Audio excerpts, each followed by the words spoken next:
It's not often a phonetic term becomes virtually a household word, but vocal fry is more or less that. Of course, familiarity isn't the same thing as understanding. In fact, it breeds contempt, so I thought I'd devote a video to the phenomenon. As many people understand it, vocal fry means a low, creaky kind of voice, which is used at the end of sentences by young American females of a certain type, and which is widely considered irritating and even dangerous.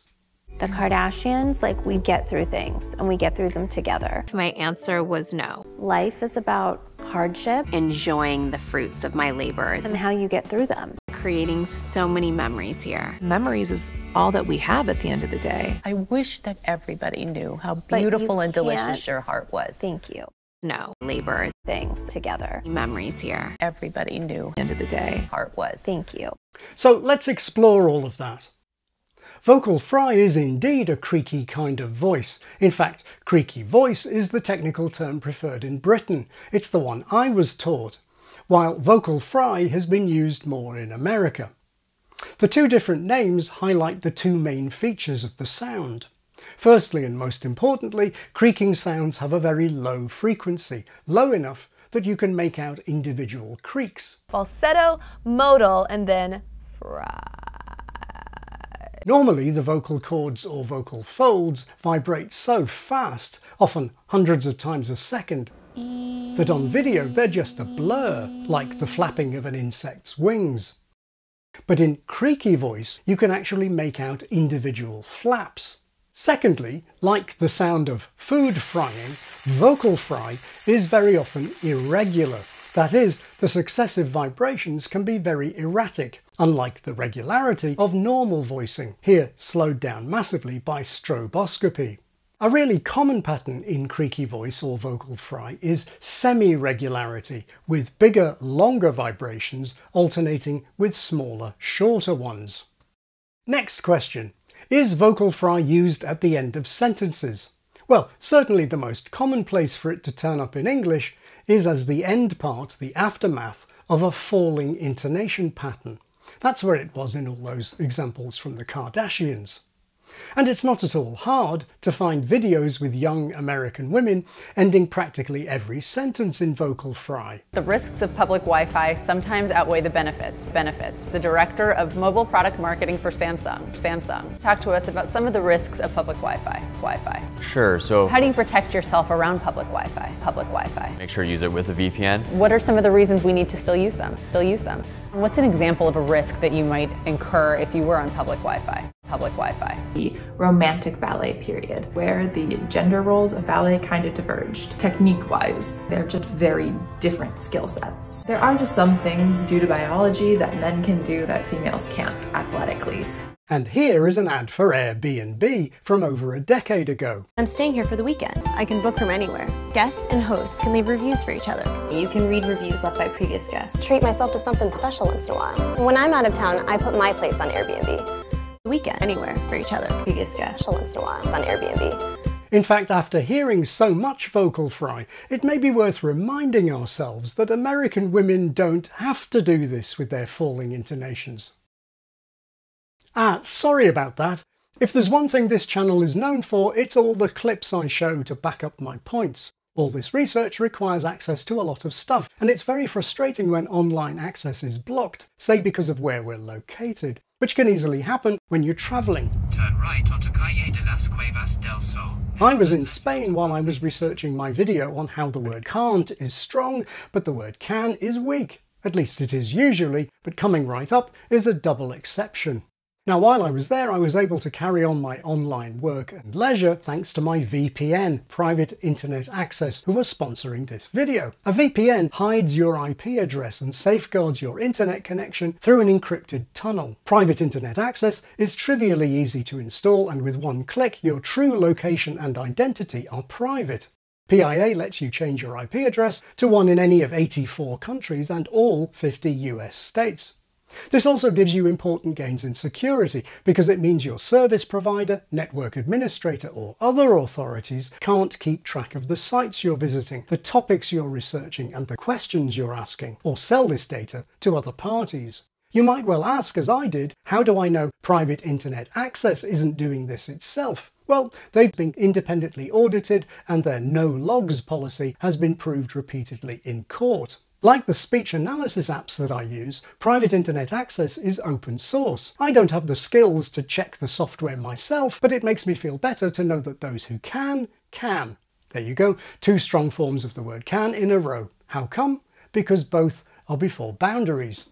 Private Internet Access has been going for years with millions of downloads and high ratings from both users and reviewers. It's available for all platforms, Windows, Mac, Android, etc. And with one subscription, you could protect any number of your devices at the same time. And it's cheap, even cheaper for you, because by using my link, piavpn.com/Dr. Jeff Lindsay, Private Internet Access is offering you 83% off. That's barely $2 a month, and you also get 4 extra months completely for free. So go get this amazing offer today. And here, just to show that American women's falling intonations don't have to end in vocal fry, are some examples from former ABC reporter Amy Robach. Tell us what your recovery was like.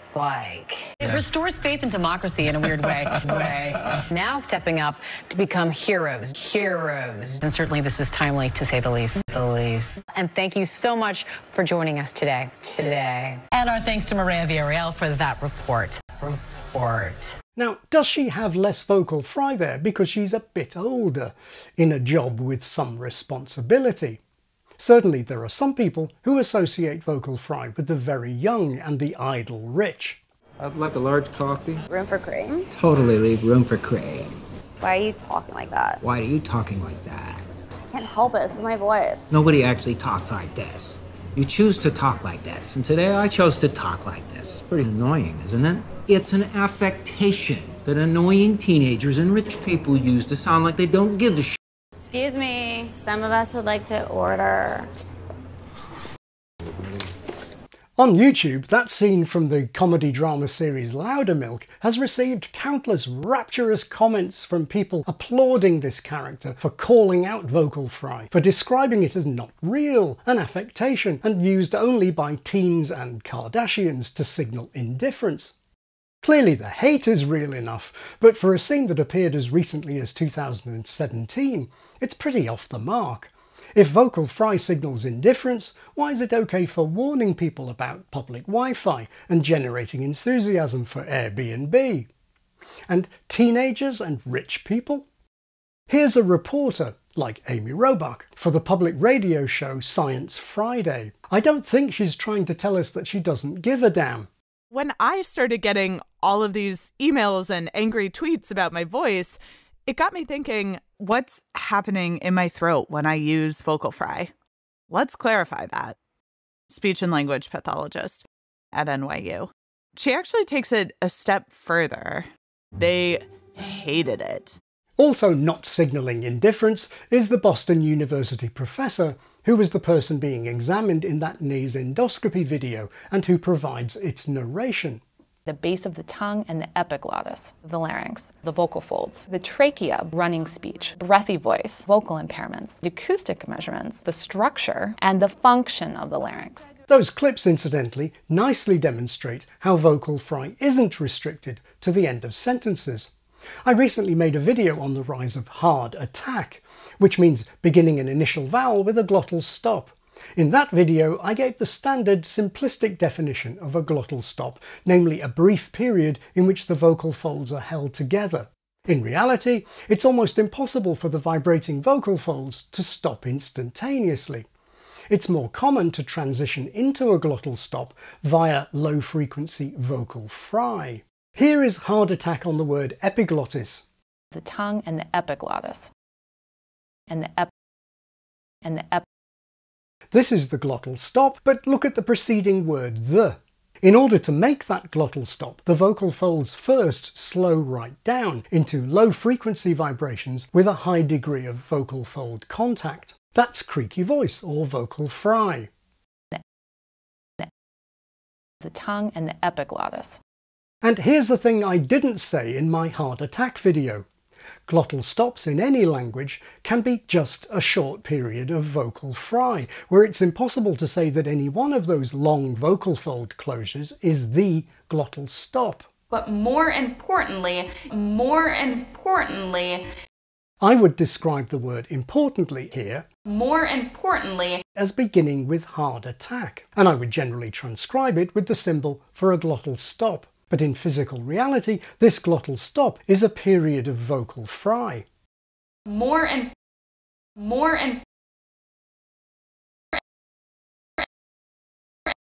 So the increase in the use of hard attack actually means that we hear masses of vocal fry at the beginnings of words as well as at the ends of sentences.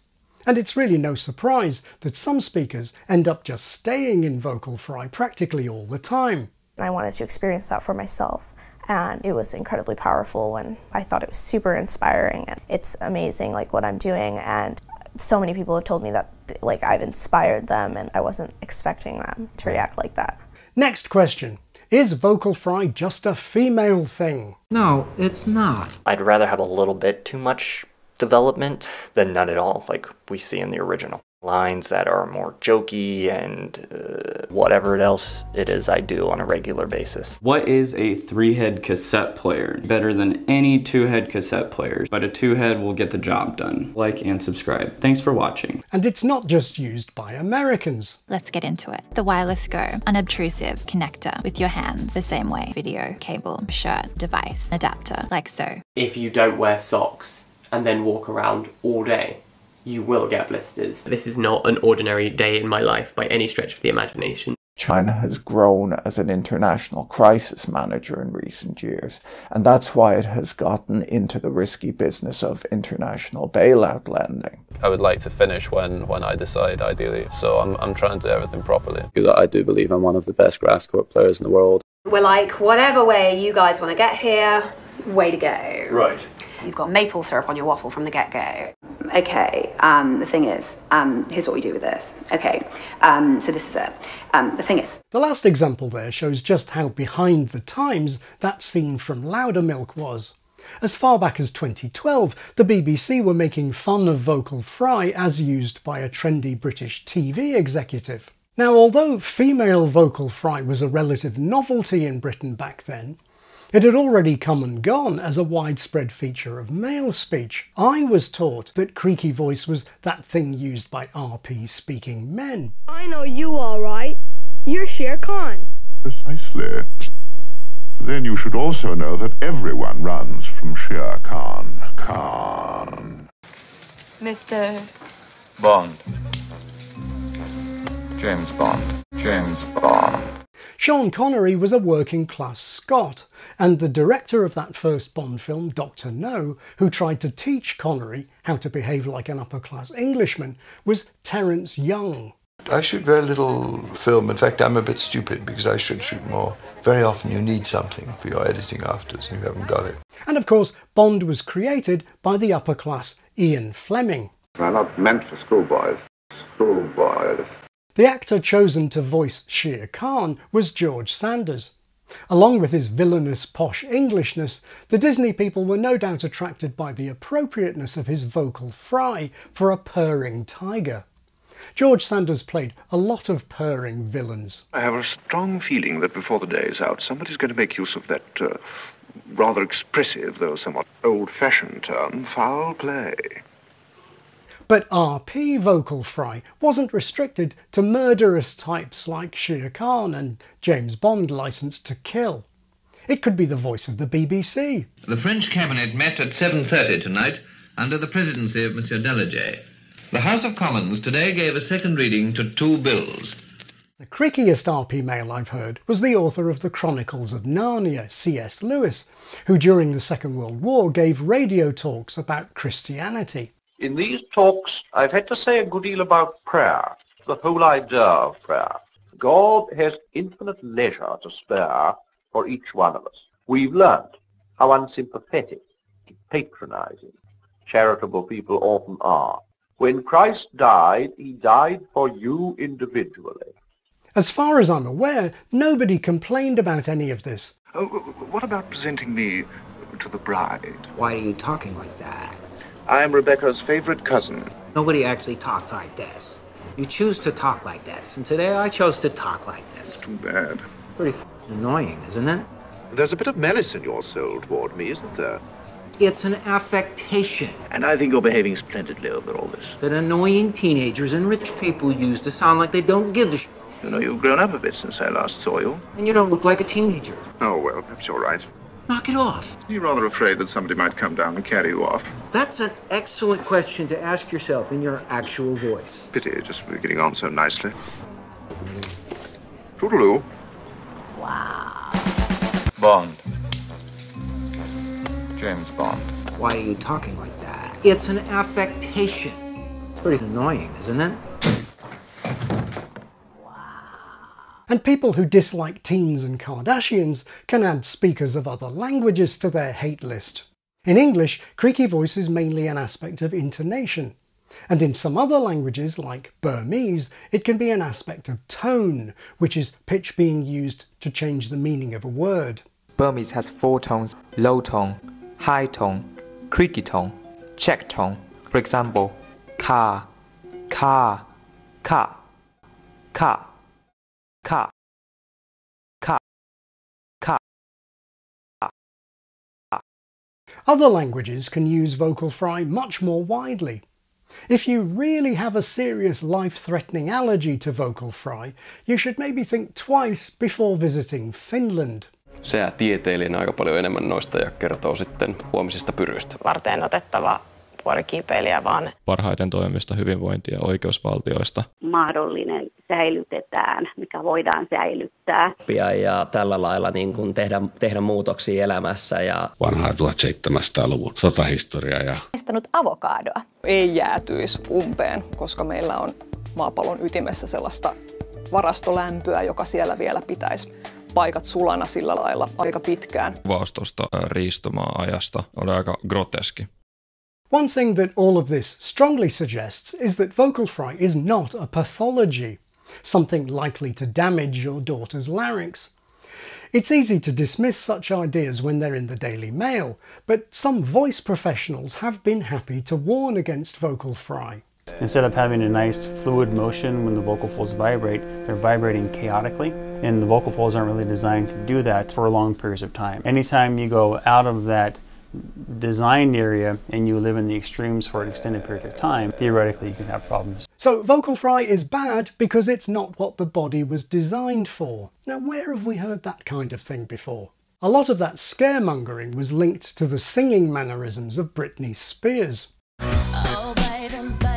But again, nobody seemed to be bothered when the same kind of thing had been previously heard from men. Oh, I asked her if she would stay. Now, if women are using vocal fry more than men, and it certainly seems to me more pervasive among young American women than it ever was among old English men, this raises in my mind a question that you never hear mentioned. Is it something that women are just better at than men? Well, almost never mentioned. Sounds like kind of a cool talent, if you ask me. It's a sore point for me because despite all my training, vocal fry is something my voice is practically incapable of. And that's another unimpressive thing about the Loudermilk scene. Satire depends on nailing the thing you're mocking, and Loudermilk is almost as bad at it as I am. Create like that, talk like this. For my money, Kristen Conger on the channel Stuff Mom Never Told You is much funnier. Whereas if I'm talking to my girlfriends, I get a little more relaxed. So true. Oh my God, right? Right. Right. Right. Right. Right. Right. Oh my God.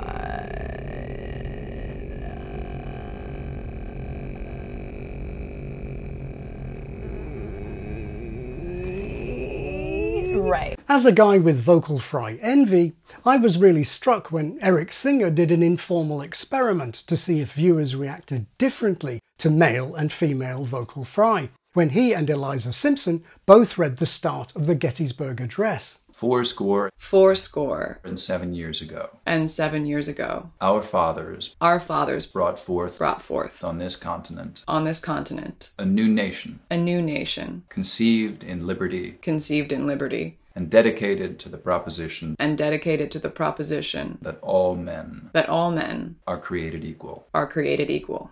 Of course, it wasn't a controlled scientific study, but what I noticed was how much better Eliza was than Eric at doing the vocal fry. There's more of it, and it stands out more acoustically, as we see on a spectrogram. Go, and then be man equal. Or go, there's fourth consonant, region, and equal.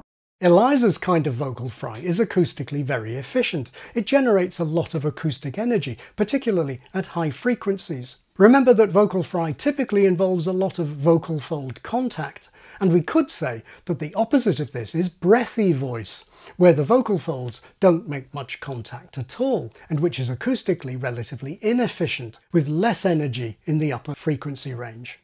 My voice is quite breathy, and I think that's related to my creaky inability. There's a really nice moment in the video on ballet that we sampled earlier on. The speaker is comparing the physical abilities of women and men. I feel like every ballet dancer has this experience where they've been working to get their triple pirouette for like 4 years and they finally get it. And then their friend who's like, I've never done ballet, comes in and does it on like his 5th class. And you're like, are you kidding me? It makes a refreshing change to hear a woman who uses vocal fry doing a parody of a stereotypical male voice. I've never done ballet. Strong but a bit stupid, somewhat lacking in female intuition or sensitivity. And phonetically, of course, she lowers her voice pitch, but she also makes her voice much more breathy. Here's our rather dull male character. I've never done ballet. And his voice is acoustically dull because she's taken away his bright upper frequencies. Her own voice has these frequencies. Comes in and does it on like his 5th class. And now look at the vocal fry at the end. 5th class. 5th class. These vertical striations are the individual vocal fold pulses. The darker, the more energy they're generating. Visibly, this is where her voice quality is most different from her stereotypical guy. Despite this impressive acoustic energy, I've seen it claimed that the irregular periodicity of creaky voice challenges automatic speech processing and recognition systems. Maybe they should have done more training in Finland. Speaking of which, one Finnish study actually found that the absence of creaky voice can make non-native speakers sound less fluent. This would make vocal fry not just a physical skill, but a communicative skill too. Finally, let's dig deeper into the negative reactions that female vocal fry clearly does evoke. Given how much creaky voice the world has experienced without arousing complaint, it seems inescapable that there are elements of sexism and ageism. But what is it about this feature in particular that some people don't like hearing from young women? I've always been interested in sound symbolism, the non-linguistic meanings or associations that speech sounds can carry. So what is it that vocal fry symbolises? Well, people will sometimes sound creaky first thing in the morning or when they're very tired or relaxed. I get a little more relaxed. It's very low, whereas high pitch can signify excitement. Relaxation can be associated with being blasé, the attitude of someone who's seen everything, has everything. This is Virgil MasterCard, heir to the MasterCard fortune. How do you do? Or knows everything. Does toppling mean anything to you? It's throwing the gyroscopic controls of a guided missile off balance with a radial beam or something. If you've seen it all or done it all, that makes you an authority. And authority could make you a villain. Precisely. Or the calm voice of the BBC. 2 bills. This blasé know-it-all connotation of male creak. I know you've got a brother who's worried about you, but you won't go to him for help because you don't approve of him, possibly because he's an alcoholic. And I know that your therapist thinks you're limp psychosomatic quite correctly, I'm afraid. Can help explain not only why Samsung, Airbnb and countless other brands are happy to use creaky women to inform and explain, but also why it can trigger sexist rage in some. How dare young women act like they know so much? Which is more or less the conclusion of this recent study. Some people are bothered not by unearned authority, but rather by what they perceive as immature boredom or indifference. People use to sound like they don't give a shit. And of course, the creaky women in that scene have been directed to look stereotypically and annoyingly bored, even with the sound off. Note, by the way, that the blasé, bored, know-it-all connotation makes vocal fry pretty much the opposite of the equally hated uptalk. This pathologist and other people who hate it? Which allegedly is so terrible because it makes women sound like they don't know anything. Vocal fry, inappropriate confidence, I know everything. Uptalk, inappropriate lack of confidence, I'm not even sure what I'm saying. Sexist haters, make up your mind. Clearly, for many speakers, vocal fry and or uptalk have become just neutral defaults, how they talk. So those confident or non-confident connotations are in the mind not of the speaker, but of the listener. To end, let's go back to that acoustically efficient brightness that female creak often has compared to the more dull, purring male variety. It really doesn't sound like frying food to me, it's much more like an old door opening. Now the last thing that I want to do is give ammunition to the haters, but creaking sounds are something that, completely aside from gender politics, can get on people's nerves.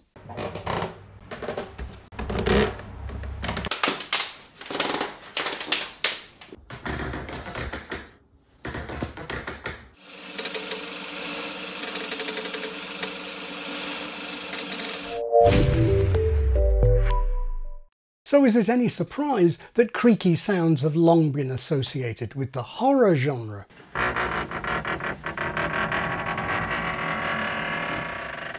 I am Dracula. Just try to stay out of my way. Just try. Try. Red rum. Red rum. もしもし、お兄ちゃん？ちょっと変な冗談やめてよ。I mean, would Airbnb really want to present itself like this?